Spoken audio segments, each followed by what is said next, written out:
या तुमने कभी सोचा है एक ऐसी कौम जो पहाड़ों को तराश कर महल बनाती थी, जो कहती थी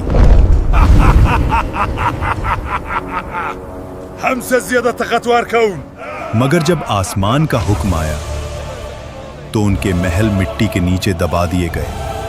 हजरत नूह अलैहिस्सलाम के बाद एक और कौम पैदा हुई, कौम आद। यमन और ओमान के दरमियान एक इलाके अहकाफ में रहते थे। उनके शहर का नाम था इराम जातुल इमाद, यानी स्तंभों वाला शहर जो आसमान से बात करता था। उनके बदन पहाड़ों की तरह मजबूत, कद बादलों को छू लेते और उनका गुरूर आसमान को चीर देता था। वो कहते, हम ही जमीन के वारिस हैं और हमेशा रहेंगे। अखाफ की रेत में उनके शहरी इलाके दूर दूर तक फैले हुए थे। उनके घोड़ों के पांव से जमीन गूंजती थी। रात को उनके चिरागों की रोशनी दूर तक चमकती, गोया उनका शहर जमीन पर कोई ताज हो। और वे अपनी सभाओं और बैठकों में अक्सर एक ही बात कहते, हम जैसे लोग दोबारा कभी पैदा नहीं होंगे। उनके बच्चे भी छोटी उम्र में पत्थर उठाकर अपनी शक्ति दिखाते और बुजुर्ग गर्व से कहते, हमारे बच्चे भी पहाड़ों को झुकाने वाले हैं। आद के लोगों का एक और अजीब अकीदा था। वो समझते थे कि हवा उनकी गुलाम है। उनके जवान कभी वादी के दरमियान खड़े होकर दोनों हाथों को पहलाते और अपने आप से कहते, देखो, हवा हमारे जिस्म की पैरवी करती है। बुजुर्ग लोग अपनी नशिस्त महफिल में फख्र से कहते, हमारे बाप दादा हवा का रुख बदल देते थे, हमें कौन रोक सकता है? वो लोग जब तूफान को दूर से आता देखते तो हंसकर कहते, हवा हमारे साथ है, ये हम पर नहीं, हमारे दुश्मनों पर पड़ेगी। लेकिन उन्हें क्या पता था कि आने वाली हवा उनकी सबसे बड़ी दुश्मन बन चुकी है। आद के लोग सिर्फ लंबे नहीं थे, उनकी जिस्मानी बनावट आम इंसान से कई गुना बड़ी थी। दरिया के किनारे उनके कदमों के निशान आज भी पहाड़ों के दरमियान मिलते हैं, जिन्हें देखकर लोग हैरान रह जाते। उनके घरों के दरवाजे इतने ऊंचे होते कि एक घोड़ा और सवार दोनों सीधा अंदर जा सकते, और उनके बर्तन पत्थर के बने हुए, इतने बड़े कि एक बर्तन में पूरा खानदान का खाना पक जाए। समय बीतता गया, घमंड बढ़ता गया, वक्त गुजरता गया और उनका तकब्बुर बढ़ता गया।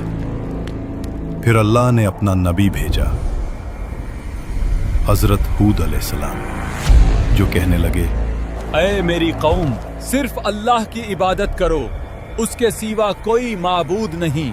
खुद क्या तू चाहता है हम अपने बाप दादा के मजहब छोड़ दें? हम ताकतवर हैं, हमें कोई छो नहीं सकता। हजरत हूद अलैहिस्सलाम ने फिर कहा, मैं तुम्हें उस अजाब से डरा रहा हूं जो तुम सोच भी नहीं सकते। लेकिन जिन दिलों में गुरूर भर जाए, वहां नसीहत पत्थर से टकराकर टूट जाती है। हजरत हूद अलैहिस्सलाम रोज उनके बाजारों, उनके महलों, उनके दरवाजों के पास जाकर आखिरी दावत देते। कभी उनके सरदार हंस के कहते, हूद, तेरी बात में दम होता तो हमारे महल कब के गिर चुके होते। कभी कोई बच्चा उनकी आवाज का मजाक उड़ा देता और कुछ लोग उन्हें देखकर रास्ता बदल लेते, कहीं उन्हें अल्लाह का खौफ उनकी आंखों में भर न जाए। एक दिन हूद अलैहिस्सलाम उनकी असेंबली में गए, जहां उनके सरदार सोने के तख्तों पर बैठे थे। हूद अलैहिस्सलाम ने कहा, अल्लाह की बनाई हुई कुदरत का निजाम देख लो, तुम्हारी ताकत कुछ भी नहीं। मगर उनके सरदार हंस पड़े। ये छोटे वादे बंद कर, अगर अजाब आता है तो हम अपनी ताकत से उसे रोक लेंगे।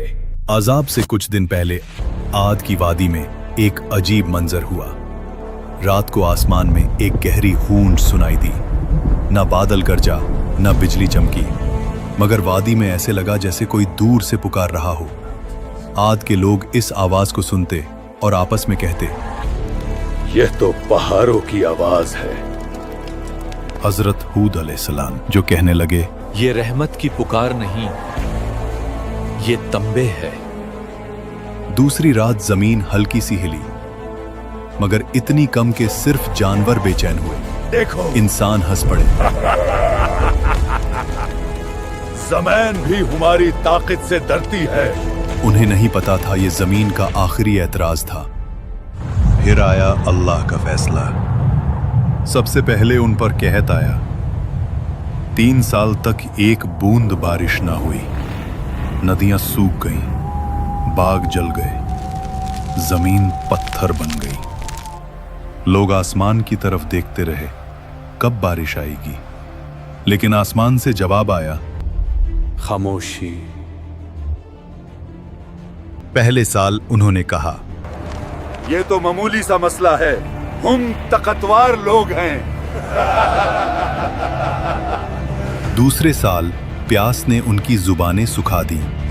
खाली मटके दीवारों से टकराते, जानवर प्यास की वजह से गिरने लगे। तीसरे साल आद की जमीन से वो हंसी, वो फक्र, वो आवाज ही गुम हो गई जो कभी आसमान को टकराने का दावा करती थी।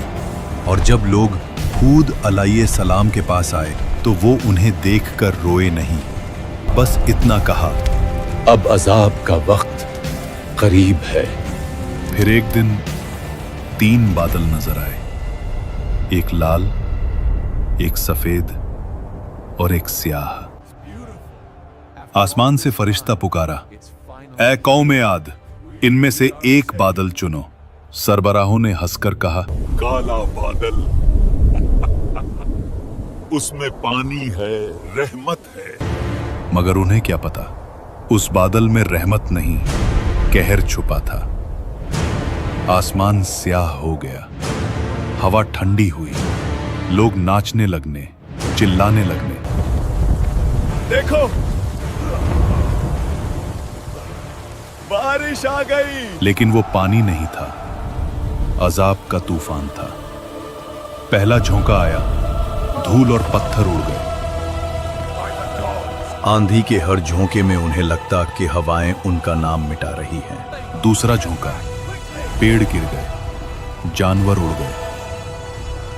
उनकी सारी मूर्तियां, उनका सारा फखर, उनके बाग, उनका शहर, सब हवा में बिखर रहा था।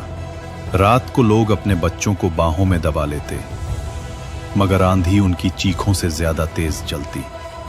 तीसरा झोंका, इंसान हवा में छिन्न गए।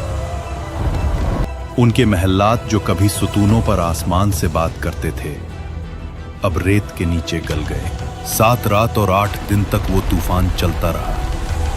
आसमान गरजता रहा, जमीन कांपती रही। उनके महल, उनकी शान, सब मिट्टी में मिल गई। अल्लाह ने कहा, और आद को तबाह किया गया सख्त गर्जदार आंधी से, जो 7 रात और 8 दिन तक उन पर मुसलसल चली। और जब हवा रुकी तो सिर्फ सन्नाटा था। रह गया सिर्फ रेत का समंदर और गिरे हुए तने, जैसे खजूर के खोखले तने। लेकिन उन चंद लोगों को जो हजरत हूद अलैहिस्सलाम के साथ ईमान लाए, अल्लाह ने बचा लिया। उन्हें पहाड़ों के एक गार में पनाह दी गई। और हजरत हूद अलैहिस्सलाम ने कहा, ऐ मेरे रब, तू सबसे ज्यादा रहम करने वाला है, हमें उन रास्तों पर कायम रख जो तेरी तरफ ले जाते हैं। हुद अलैहिस्सलाम जब वादी के ऊपर खड़े हुए तबाह शहर को देख रहे थे तो उनकी आंखों में आंसू भर आए। ये वो लोग थे जो कभी कहते थे, हमसे ज्यादा ताकतवर कौन? और अब उनकी जिंदा निशानी भी हवा में बिखर चुकी थी। हुद अलैहिस्सलाम ने कहा, तकब्बुर का अंजाम हमेशा तबाही है और अल्लाह की नाफरमानी हलाकत। आज भी अहकाफ्त की रेत के नीचे उनका शहर इराम दबा हुआ है, एक गवाही के तौर पर, जो कहती है ताकत और शान से नहीं, सिर्फ अल्लाह की इताअत से इज्जत मिलती है। अगर तुम्हें ये कुरानिक कहानी पसंद आई हो तो वीडियो को लाइक करो, कमेंट्स में लिखो तुम अगले एपिसोड में किस कौम की कहानी देखना चाहते हो, और चैनल को सब्सक्राइब करना मत भूलना। ये सिर्फ एक कहानी नहीं, एक हकीकत है। جو ہمیشہ یاد دلاتی ہے کہ جب انسان غرور کرنے لگتا ہے اور ظلم اور ناانصافی قائم کرتا ہے تو اللہ اسے مٹا دیتا ہے۔